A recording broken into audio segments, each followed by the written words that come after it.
राहुल गांधी ने एक मुहावरा पकड़ लिया है कॉन्स्टिट्यूशन को लेकर। हर जगह यही बोलते हैं कि बीजेपी आरएसएस इसको डिस्ट्रॉय कर रही है। जिन्होंने इमरजेंसी लगाई, जिन्होंने संविधान की धज्जियां उड़ाई, उनको संविधान पर बोलने का कोई अधिकार नहीं है।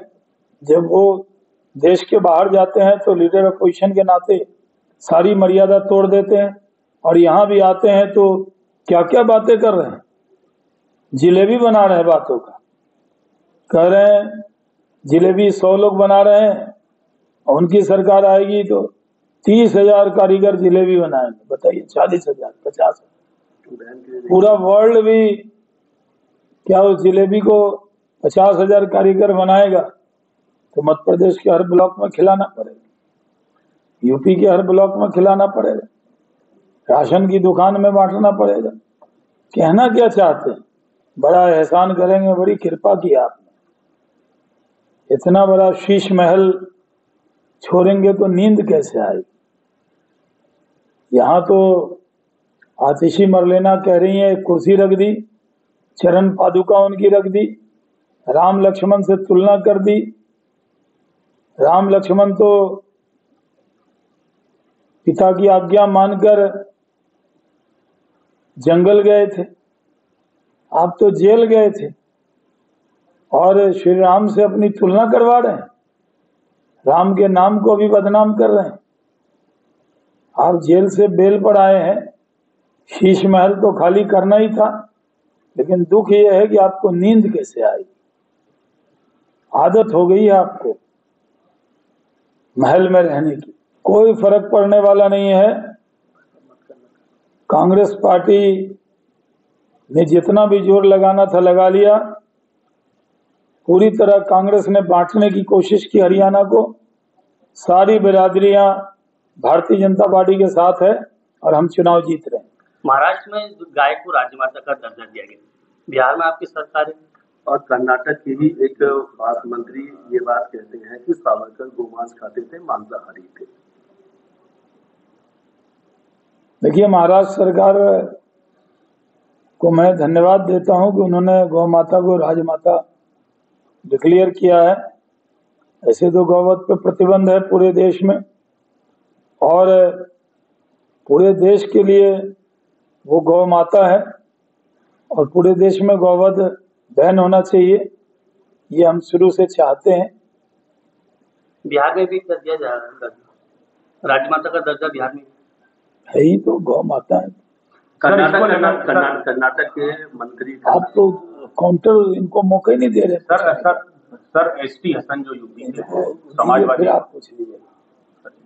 हाँ, क्या हुआ एसटी हसन को? हरियाणा में आज प्रचार अभियान बंद हुआ है, एकदम स्थिति स्पष्ट है। भारतीय जनता पार्टी वहां फिर से सरकार बनाएगी, जीतेगी बीजेपी, हैट्रिक मारेगी बीजेपी, सरकार बनाएगी बीजेपी। कांग्रेस में पूरी तरह अंतर्द्वंद है।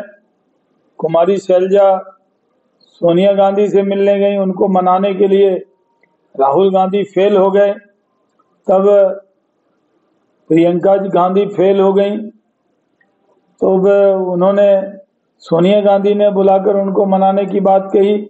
कांग्रेस में पूरा अंतर्द्वंद है। ठीक है, अशोक तंवर लौट गए हैं कांग्रेस के अंदर। ऐसे भी अशोक तंवर को हम लोगों ने सिटिंग एमपी को काट कर टिकट दिया था, सुनीता दुग्गल को। अगर सुनीता दुग्गल लड़ी होती तो वही जीती होती। हमें नहीं पता था कि इतना उनका मन भटकता है। दिन भर तो कल तक और दिन में बीजेपी का प्रचार और शाम में कांग्रेस के गोद में फिर से बैठ गए वो। इससे कोई फर्क पड़ने वाला नहीं है। अगर उनकी बहुत ज्यादा वजन होता तो लोकसभा की चुनाव में वो जीत जाते। हमारे 5 एमपी जीते, अब वो जीती हुई सीट उनको दी थी, वो ही नहीं जीत पाए थे। समाजवादी पार्टी ने कहा कि ये जो महाराष्ट्र में गौ माता का दर्जा दिया गया है ये सिर्फ चुनावी है, बाकी साउथ इंडिया नॉर्थ ईस्ट में तो हिंदू भी इनका मांस खाते हैं। एसडी हसन खबरों में बने रहना चाहते हैं, अनर्गल बयानबाजी कर रहे हैं। पूरे मुस्लिम समाज में उनके बयान को लेकर गुस्सा है। इस तरह का बयान देकर वो लाल टोपी पहनकर भड़कने का काम न करें, इस तरह की ओछी बयानबाजी न करें। ये बहुत ओछा बयान है और इससे सबसे ज्यादा लानतें मुसलमान ही दे रहे हैं सिचुएशन में। क्या तनाव पैदा करना चाहते हैं इस तरह बयान देके? इसलिए तो आजम खान ने उनका टिकट काट दिया था। अब आप पूछिए।